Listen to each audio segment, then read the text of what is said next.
खुलुमबाय आंनि नामा हाम्फे बसुमतारी आंनि डिस्ट्रिक्टआ जाहैबाय अदालगुरि डिस्ट्रिक्ट गामिया नावबान्दा हाबि बेनिफ्राय आंनि दैदेननायाथ' बिदिनो 2022 निफ्रायनो आं बहुद नाजादोंमोन नाजानायजों लोगोसे जोंहा बिकि सारा जेरैबायदि आंखौ मदद खालामबाय बेखिनिखौ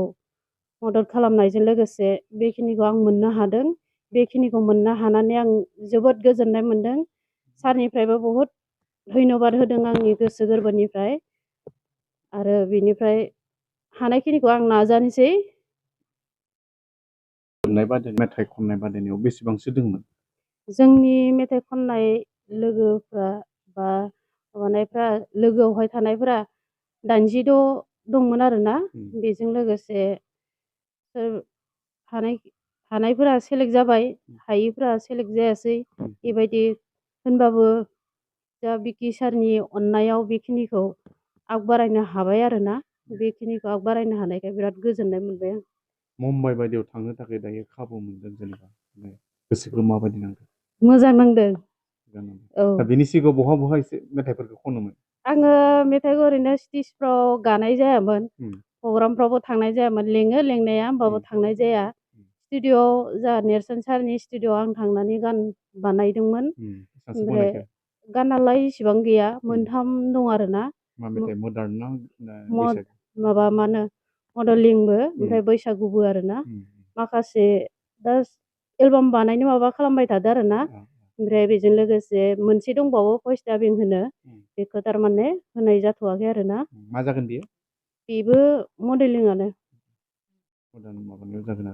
बेबो रायजो राजाखौ मा खावलायगोन जिहेतु नोङो सापर्ट गोनांथि जायो नङा होमबा बेबायदि रायजो राजायाबो बेबायदिनो जेरैबायदि सापर्ट खालामदों बेबायदिनो रायजो राजानिफ्रायबो आंनि गोसो गोरबोनिफ्राय बहुद साबायखर बावबाय लोगोफ्राबो थारमाने आंखौ बिराद उसाब होदो आरो थांना नाय जाहाबो नाम थागोन बेबायदि बुंदो आरोना बिनि थाखाय थारमाने आंबो गोसो होनाय जाबाय आरो बिकि सारा जेरैबायदि लेंफैबाय बेजों लोगोसे आंबो उसाब जानानै थांनाय जाबाय आरोना बेजों लोगोसे बेखिनिखौ आं मोननानै बिराद गोजोननाय मोनबाय आरो सारनिसिम मेथाइखौ खनदोंमोन एसे आवरायनो हागोन नामा आवरायनो हागोन आंनि बे दोंसे मेथाइ जिउनि लिरनाय खन्थाइ आंनि बे दोंसे मेथाइ जिउनि लिरनाय खन्थाइ